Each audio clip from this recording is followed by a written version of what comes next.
Hi everyone, welcome to the Majlis. My name is Yasmin Khoetler, and with me today I have Ari Matityahu. Ari, thank you so much for being here. Thank you so much for having me. Ari comes to us all the way from New York. He is the founder and CEO of Danforth Holdings, which, among other companies, holds Wafa Global Solutions, which is a company that helps with market expansion and business strategies in the Gulf. So Ari's been spending a lot of time in the past couple of years going between New York and Saudi to help companies with expansion here, and has a lot of insight to offer us in terms of how you can take your American business and grow it here in the Gulf. So Ari, I would love to hear from you how you first got involved in the Gulf. Well, first, thank you so much, Yasmin, for having me. I'm a big fan of the show and the podcast, so thank you so much. I've been, I think, almost 10 years now, close to 10 years, with coming back and forth from America to Saudi. And I first got my taste of the kingdom when I was working for a company called WeWork. Mm-hmm. And the Middle East was really one of the last places on earth that we didn't really have a presence in. Mm-hmm. So my job was to get on a plane, come and explore, learn how to do business here. And there really wasn't any real playbook many years ago. Mm-hmm. So it was really kind of a trial and error. You jump on a plane, you land at the airport, and you kind of like have to figure it out a little bit. And that was so exciting for me. So WeWork really was the first. Really, I have a tremendous amount of appreciation for WeWork because they were the ones that really pushed me and forced me to go beyond my comfortable limits. Business in America was pretty traditional. Business in Europe was kind of that same culture. But coming to the Middle East, that culture shift was extremely different. So learning how to adapt to that back, almost 10 years ago, really is what led and what was the catalyst for me to do what I'm doing now, so many years later. That's incredible. And you, so this was around 2015, 2014? 16, yeah, 16, 2015, okay. 2016. So right on the cusp of the vision being announced, but I guess not quite yet. Correct. And this was before we were making it very easy for businesses to come here. There wasn't a Ministry of Investment yet. There was still Correct. Sagia. Yeah, Sagia. How was that experience? The first meeting I had in the kingdom was with Sagia. Mm-hmm. And it was, I loved Sagia. I thought they did a great job trying to craft a vision of invest Saudi. Mm-hmm. And I remember that first meeting, and what hit me really for the first time was how warm and welcoming and the hospitality of Sagia and the kingdom was. Even back then. Now it's like another level. But back then it was still warm, it was still open, there was that spark of people really wanting to build a better country, better future, better opportunity. And it was so clear there. And I left after my first trip being like, I got to meet these guys again. I got to hear more. I want to learn more. Sagia was really a fantastic authority at the time. It was an authority. It was a fantastic authority to work with. Mm-hmm. So they really set the vision for Invest Saudi, the brand. They really were the face of anyone coming in, foreign direct investment coming into the kingdom.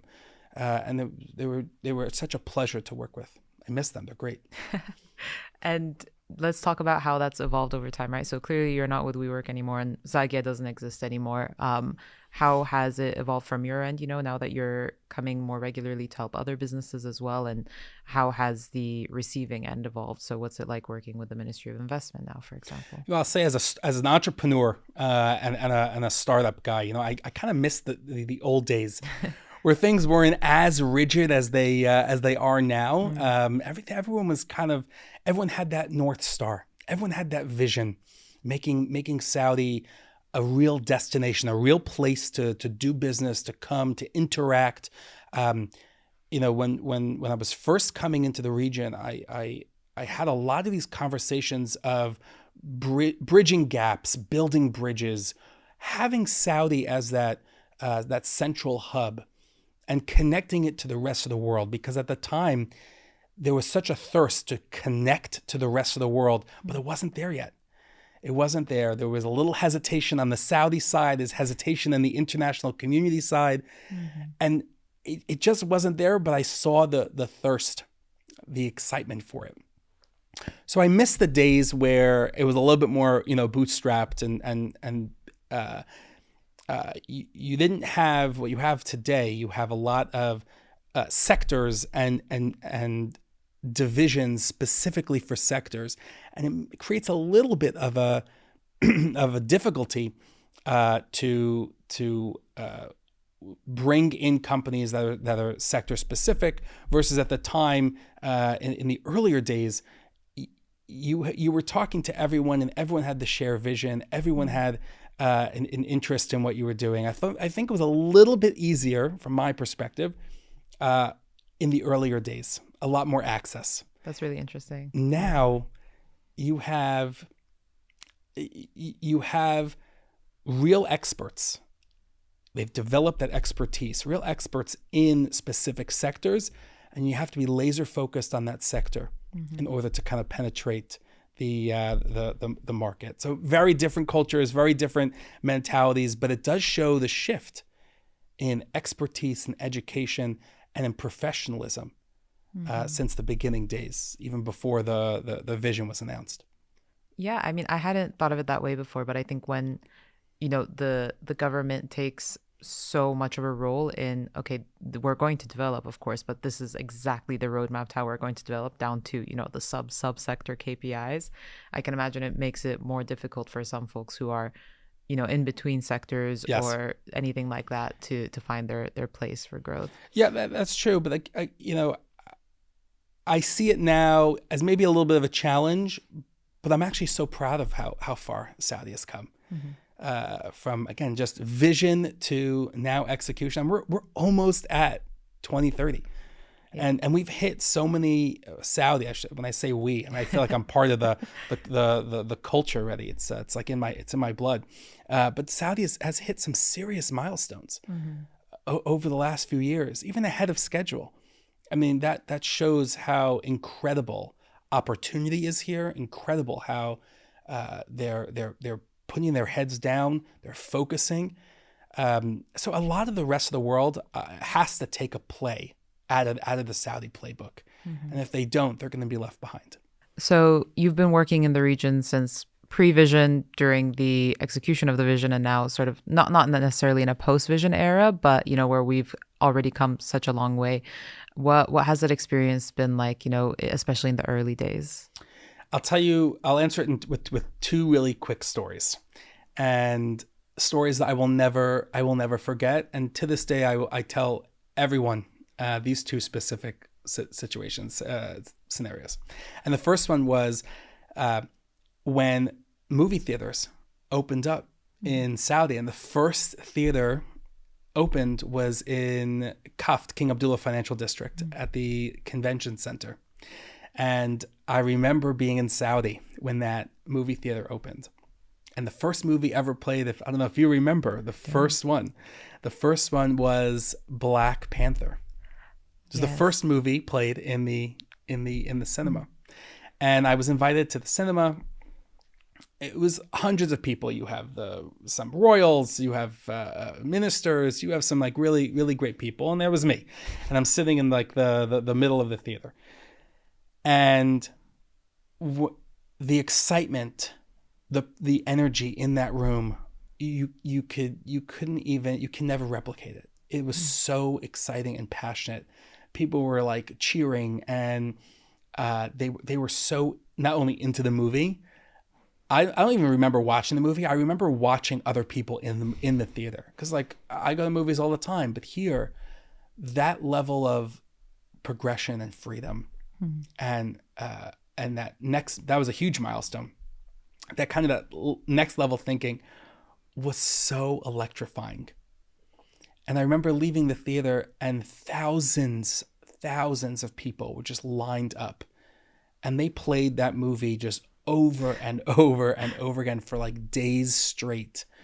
People took off work, kids left school, families were out together. They had family showings, they had women showings. It was just a great experience to be here. And I left kind of emotional. I remember getting back on that plane and kind of emotional that I take for granted, the ability to watch a movie in near Times Square. But here it was more than just that cool movie. It was really a barrier breaking moment. And the second moment was when women drove. They got their license. And I remember ordering a taxi or an Uber Kareem. And without even thinking about it, I'm waiting for my driver. The car pulled up, and it was a female driver. Wow. And I was like, great. Got into the car. And she was awesome. She was, by the way, the safest driver. And we all know Saudi drivers are, just zipping and zooming. She was the safest driver. And I asked her, I said, how long have you been driving for Kareem, for Uber? And she said, you're my first trip. And I was a little nervous, a little scared, but also really excited. And also left Saudi to come back also emotional and excited. So those two examples were probably one of the best moments of doing what I do and being here at the right time. And I'm so excited to have more firsts with Saudi, with the people, with the kingdom, right. Because there was nothing. I'll never forget those two moments. It's, I think, a huge privilege for myself as well to be here at a time when you can say I was here when women were allowed to drive. I was here when they announced, Saudi's going to host the World Cup more recently. All of these firsts that we're here for, to look back on, to say, we're really a part of making history. There are a lot of, I like to say there are a lot of planes in the air right now. Saudi has a lot of planes, a lot of projects. It's going to be so exciting to see those planes land, those projects land, the new stadiums open, the new gigacities opened.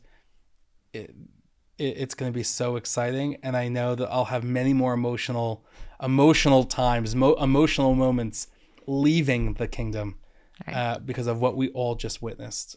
A lot of tears on the Riyadh JFK flight. That's true. Yes. Yeah. That's true. I think it's exactly what you said. I mean, even before the vision, there was this hunger, there was this thirst, and then the vision just gave them a means to channel that through. So it all sort of tied up nicely. And particularly within this play, there's SMEs and startups, which I know you're heavily involved in, and they make up a huge part of the global economy and Saudi's economy as well. How do you see their growth here? Well, the startup ecosystem was really one of the main drivers of why I came here in the first place. It was really one of the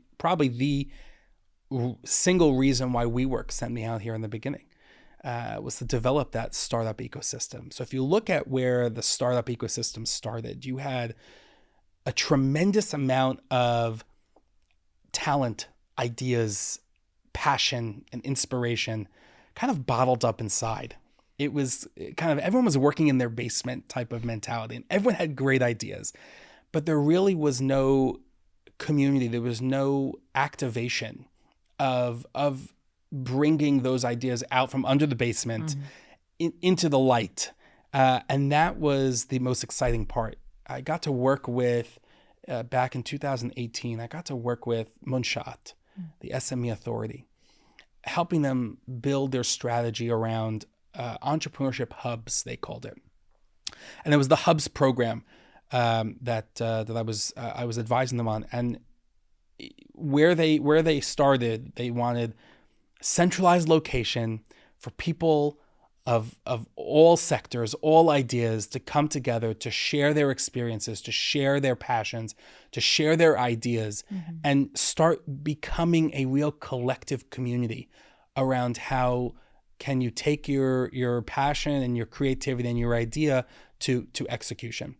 And to see what they have now, multiple co-working hubs, multiple, I would say millions of entrepreneurs now that are excited to bring their idea to life. They're not working in the shadows. They're not stuck in their basement, which is nothing wrong if you're an entrepreneur listening here and have an idea and you're working from your basement. But the idea of, I have a dream, I have an idea, and I'm going to execute on it proudly, without judgment, without hesitation is probably one of the best accomplishments that Saudi has given its people. And I see it every time I come back here. People who want to start their business, they actually do it, and they're proud and they're excited to do it. That level of change from 2015 to now is astronomical.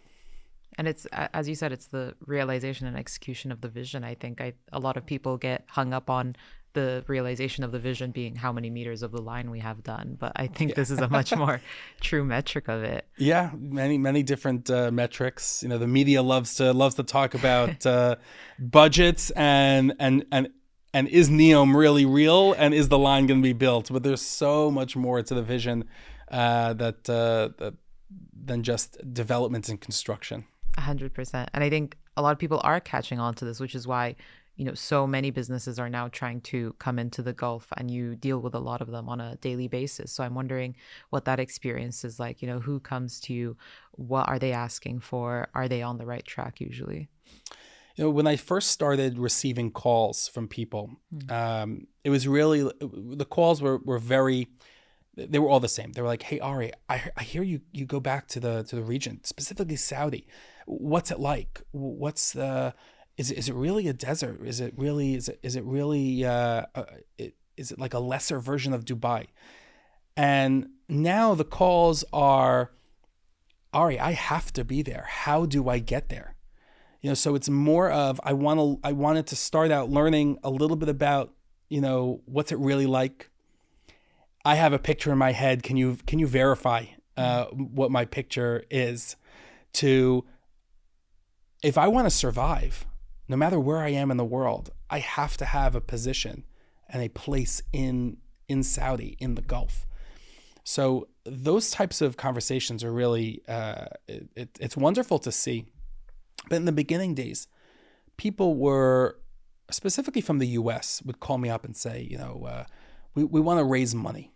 We're looking to expand. A lot of funds were calling me up at the time.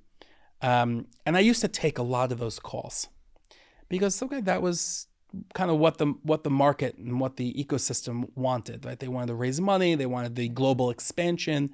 And they thought that maybe coming to the region was that solution.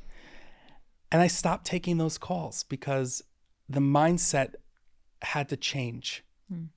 Saudi is no longer the place where if you're raising money for your fund and you're offering great returns, this is the place to be.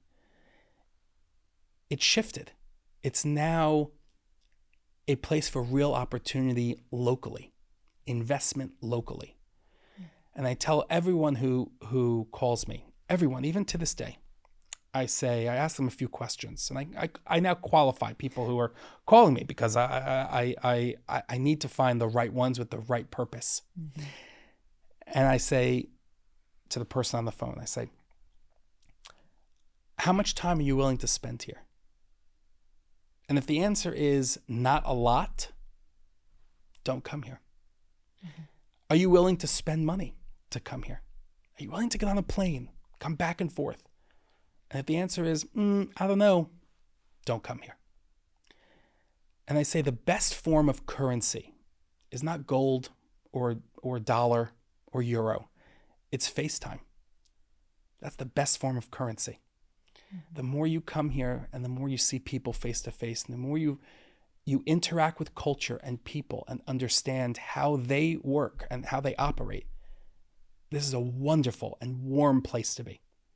So that's really the biggest difference between when I first started out to now, and now it's from all sectors. So I'm so happy to see so much progress, so much excitement from the international community wanting to now open up a regional office here in Saudi. With the right purpose and the right mindset, I 100%. think 100%. Let's continue on this thread of sort of talking about misconceptions about doing business here, because I'm sure you come across a lot of them. Another one I think people are less aware of is the Saudization initiatives and efforts that a lot of people find to be a roadblock when they initially come here, because they don't realize that they actually need to have that you don't need to have a Saudi owning the business, co-owning the business along with you anymore, but you do need to be hiring Saudis.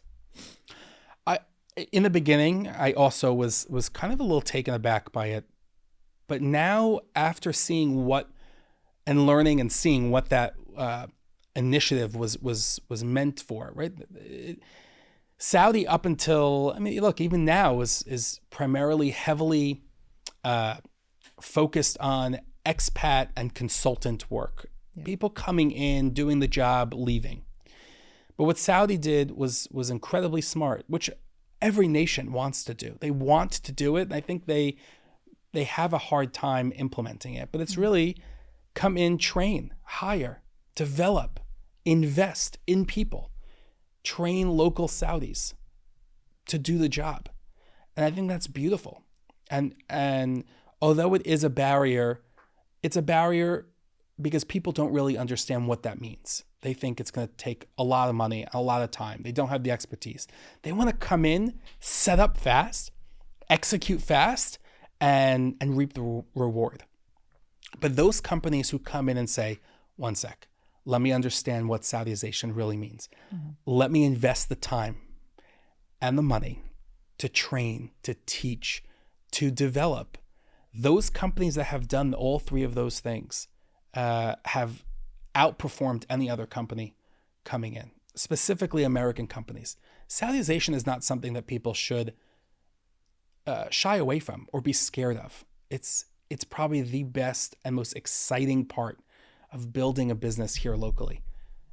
You're training people. You're giving people real purpose, real understanding, real skills that they may or may not have. They need to develop those skills. It's an awesome part of the Vision 2030 and also the local company's journey of being successful here in the region.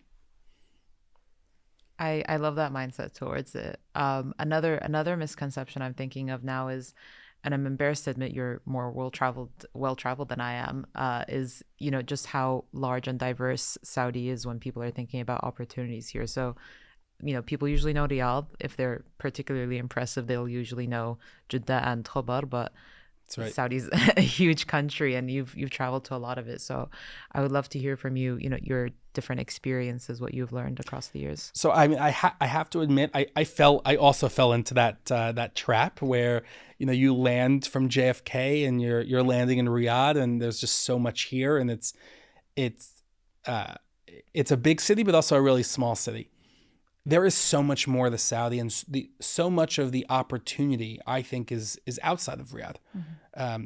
13 provinces, right? So I only a few years ago did I start saying, okay, well, every time I come back to Riyadh, and I spend a lot of time here, I always make a point to travel to a new place in Saudi, whether it be for 2-3 days.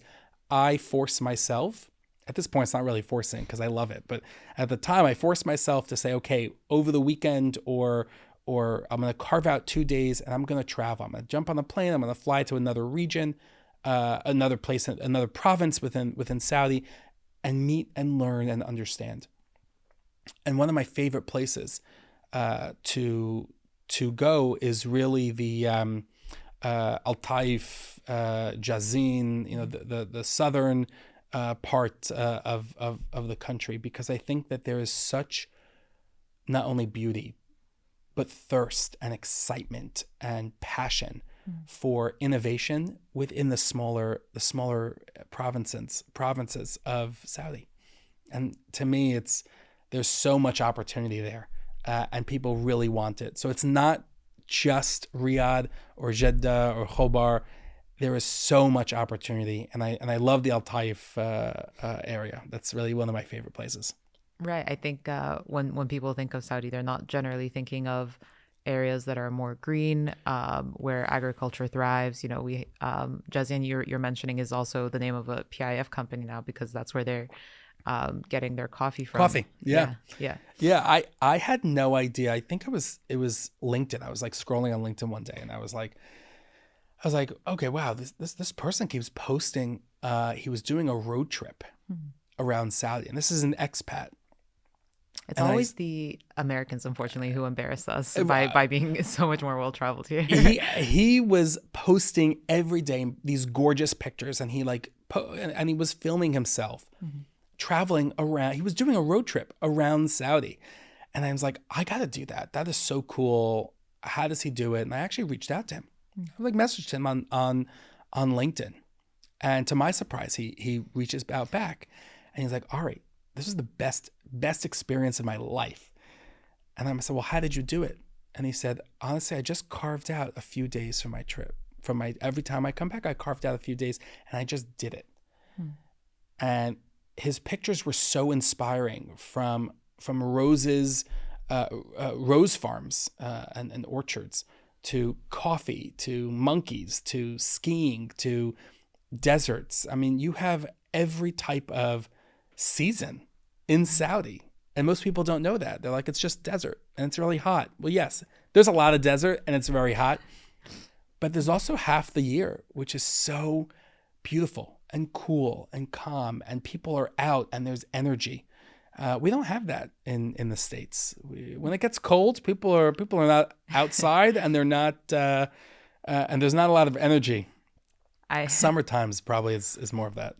I mean, yes, but I will give the States, that obviously it's a much more developed market now, which, when you're looking at somewhere like Saudi, which is still, despite all the progress we've made, is considered an emerging market. When you come here, what are, the gaps in the market that you're excited to see sort of fill over the next couple of years? I think that Saudi definitely still has some ways to go. I think they've made tremendous progress so far, and I'm so proud of the work and what they've accomplished. Some of the things that I'd love to see more, specifically with foreign investment, is a little bit more responsiveness. I'd love to see more responsiveness from the people foreign direct investment is interacting with. I think that's hard. Now, it's an opportunity for me, and many people do what I do, but it's an opportunity for sure. But I think it's one of the stumbling blocks of the kingdom. Responsiveness, they want it. It's so funny. It's like both sides are dating, right? And like you're sitting at a coffee shop and you see, two people on a date, and you're kind of just like people watching them, and you're staring, and you're like, these guys are so into each other. Like they're so perfect for each other. And as an outsider, I see it. I see the love, the commitment, the excitement, the passion. I see it there. But sometimes they need a little help. They need a little help to get to the finish line. So I hope that is one area where I see that is a gap that they can easily fix.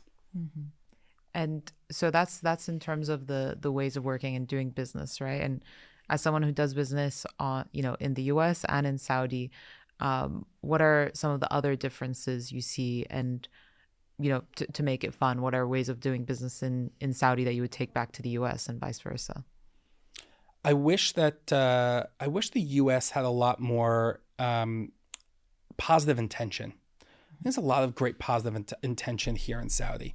I think the U.S. could. Well, I think there's a lot that the U.S. could take from the Saudi playbook. But I think positive intention and making those intentions really known here in Saudi is a wonderful, beautiful thing. Like there's no skirting what people want to do, what ministries want to do, what their vision and goals are, and there's a collective unity in Saudi that no matter where I travel, it's a shared goal. There's a North Star. American business is extremely, when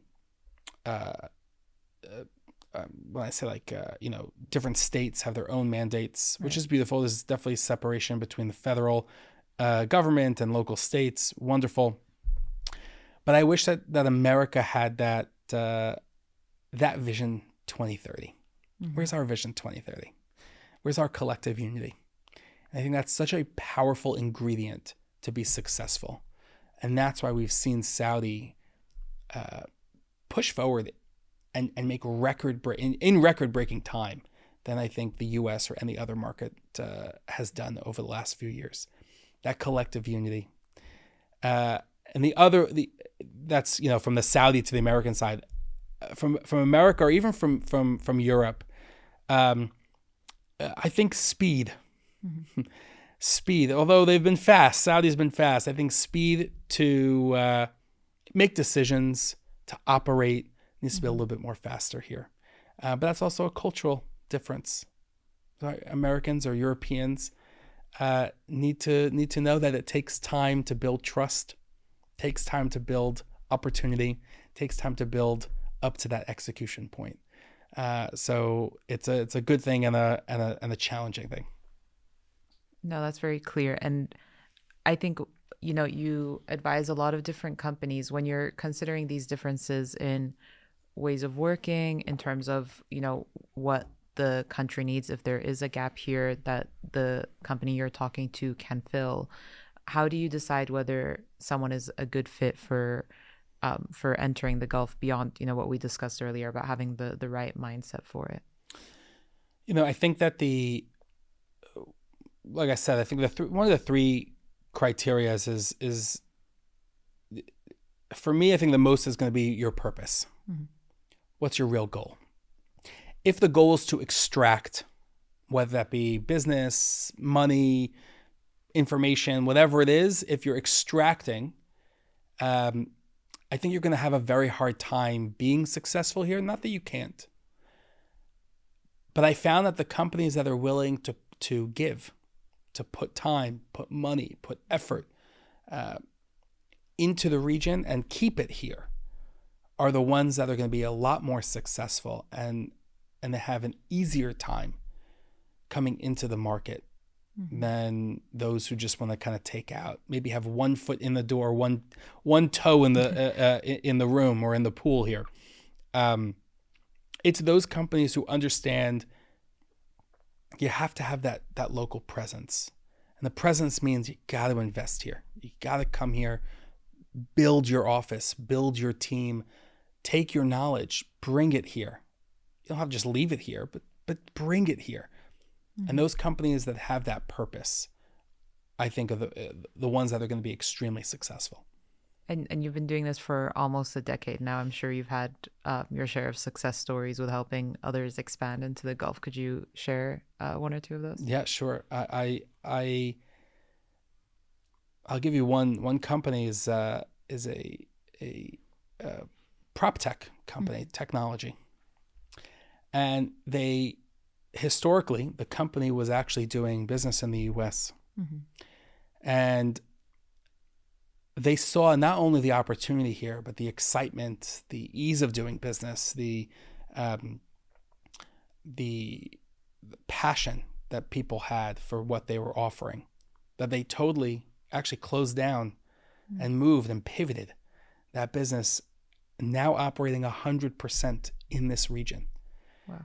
And not only that, we hired a local CEO, and the company now plans to hire, I think, 90% of its staff locally from Saudi, from the region.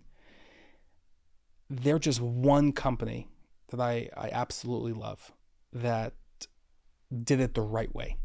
They came, they explored, we came here a few times, we met, we took notes, and their decision, it wasn't even my recommendation, their decision to pivot their entire business, their corporate staff, their vision, their mission, their pipeline from U.S. business all the way here to this region was because of what they saw and the interactions that they had. And it was a no-brainer for them. Now that business is thriving here. And I'm excited. I'm so proud of them. And that's one business. And the other one is in green energy, because it's one of the pillars of Vision 2030. And again, same concept. They started out just providing solar panels to Saudi. And they moved from solar panels to, hey, we got to build solar farms.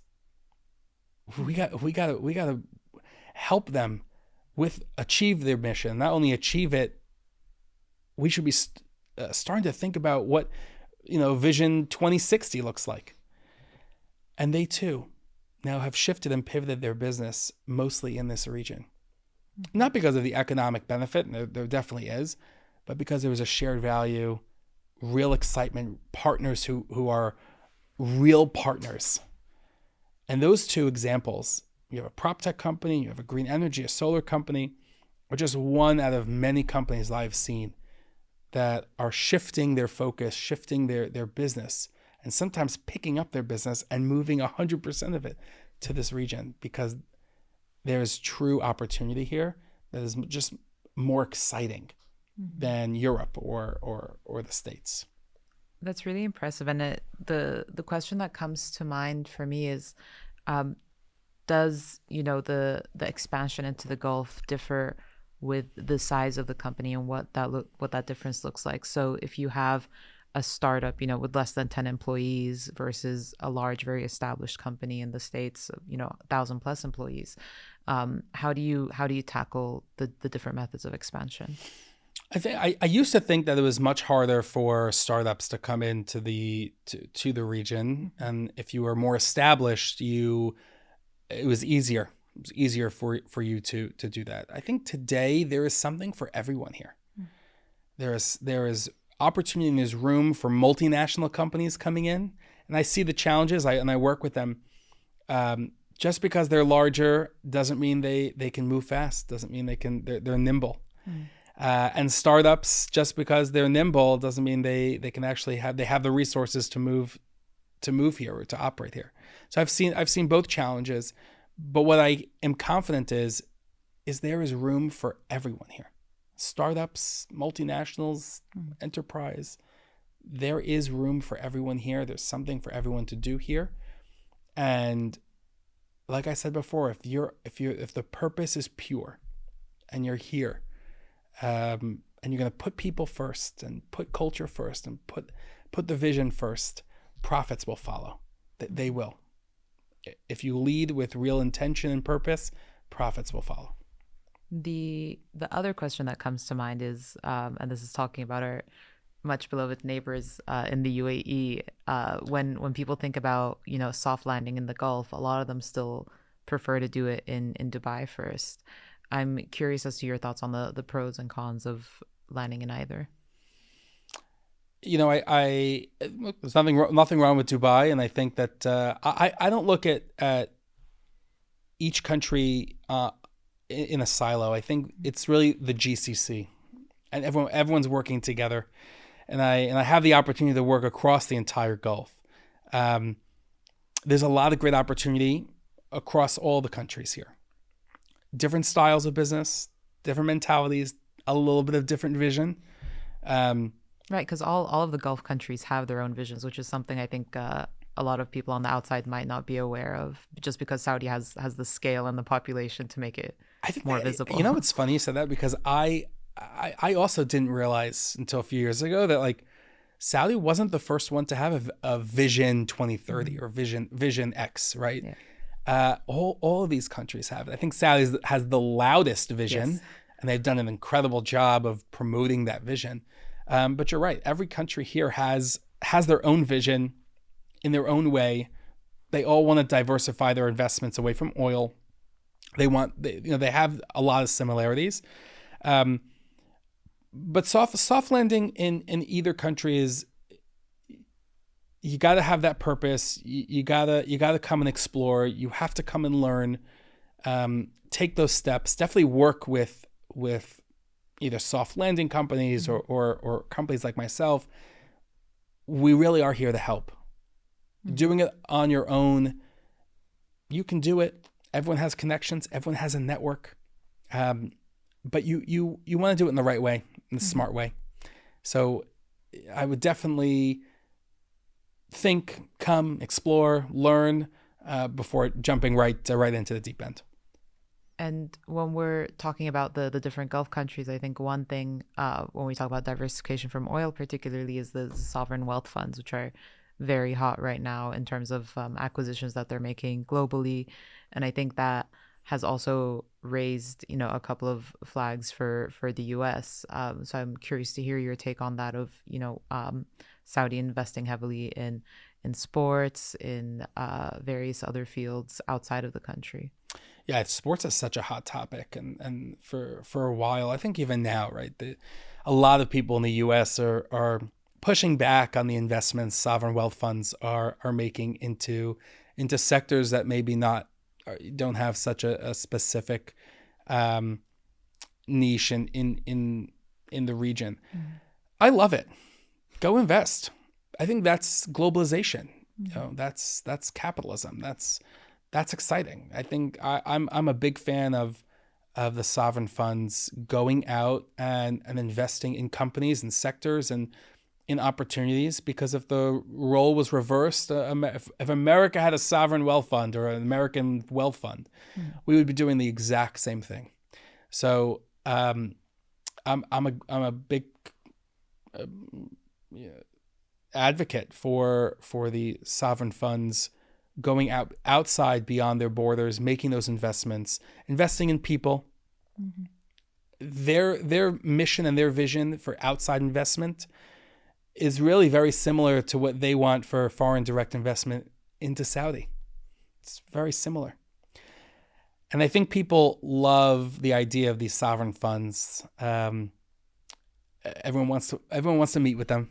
Everyone wants to, have a piece of the sovereign pie. So I think it really is the economic engine of Saudi. That's how they positioned PIF in the beginning. Mm-hmm. We have this vision. These guys are going to be the engine that's going to drive that vision, whether it be financial or setting up companies or whatever it may be. These guys are going to be the economic engine, and they've proven to do just that since they started. So I'm a big fan of what they're doing. Yeah, you've had. I think what a lot of people don't know is, the PIF is investing in companies, but they are also setting up tens, if not hundreds, of their own companies, which they hope to see, becoming standalone and profitable on their own in the future. And right. That really brings me to, I think, the sort of the last question, which is, where do you see this going in another 5-10 years? You've been here almost a decade. You're seeing the vision come close to its execution. What do you think the future looks like? For me, I think the vision, I think Vision 2030 is just the beginning, right? It's set clear goals. Will they achieve all of it? Probably not. Most of it, I think they will. I'm looking now at the next vision, the next 30 years. Mm-hmm. And I think with the next 30 years is, the first 30 years, you're building that infrastructure. And you're building the layer, the brick layers. The next part, I think, phase 2 of Vision 20 whatever, is now that you've built the foundation. Right? If you build it, they will come. And who's they? I think it's the rest of the world. Mm-hmm. Either to live, to work, to play. The borders really will be open to do business, to have tourism beyond what the current tourism levels are like now. And I think the rest of the world is going to be extremely shocked at how awesome this region really is and how important this region is to the rest of the world. And I think that is really the next phase. That's how I see the next phase developing. You're building the foundation now. Now that you've built the house, right? If you build it, they will come. Now that you've built the house, let's get people inside and show them how beautiful it is and warm and exciting and how similar it really is to the rest of the world. So I'm extremely excited and bullish. And I, for me, can't wait to get started on that next chapter of the kingdom's growth. Inshallah. Inshallah. As we say inshallah. here. Yeah, inshallah. Well, thank you so much, Ari. It's been a real pleasure to have you here today. Thank you so much for having me.